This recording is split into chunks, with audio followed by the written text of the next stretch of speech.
పిల్లలకి పాఠాల్లో ఏంటంటే నేర్పిస్తున్నారు పాఠాల్లో. ఏగా జీవిత చరిత్ర, దోమ జీవిత చరిత్ర. నీ జీవిత చరిత్ర ఉందా నీకు? అవి ఏం చేసే పుట్టిపోతాయంటే రక్తం దాగి పీల్చిపోయాయి. వీళ్ళేం చేస్తున్నారు? సమాజంలో చంపిపోతున్నారు. చిన్ననాటి నుండి పిల్లలకు ఏమి నేర్పించాలో నేర్పించకపోవడం వల్ల ఈ రోజున ఎడ్యుకేషన్, ఈ చదువులు ఏమి నేర్పించాయి నీ పిల్లల్ని సంస్కారవంతులుగా తీర్చిదిద్దాయా? సమాజంలో ఒక మంచి వ్యక్తిగా నిలబెట్టగలిగాయా? చెప్పండి. లేదే.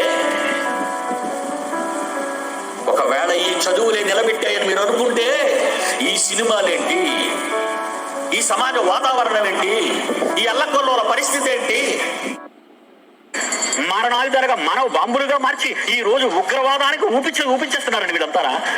మనుషులు కాల్చుకు తింటుంటే, మనుషులు చంపుకుంటుంటే ఎందుకు నీకు ఈ చదువులు చెప్పు? ఈ చట్టాలు మిమ్మల్ని మార్చగలవా? ఇండియన్ పీనల్ కోడ్ మిమ్మల్ని మార్చగలదా? గాంధీ వచ్చి క్లాసులు పెడితే మీరు మారగలరా? అబ్రహాం లింకన్ పుడితే పాఠాలు చెప్తే మీరు మారగలరా? దేవుని మాటలను లక్ష్య పెట్టని మీరు ప్రపంచంలో మంచి అనేది ఎవడు చెప్పినా వినరన్న సంగతి దేవునికి అర్థమైపోయింది.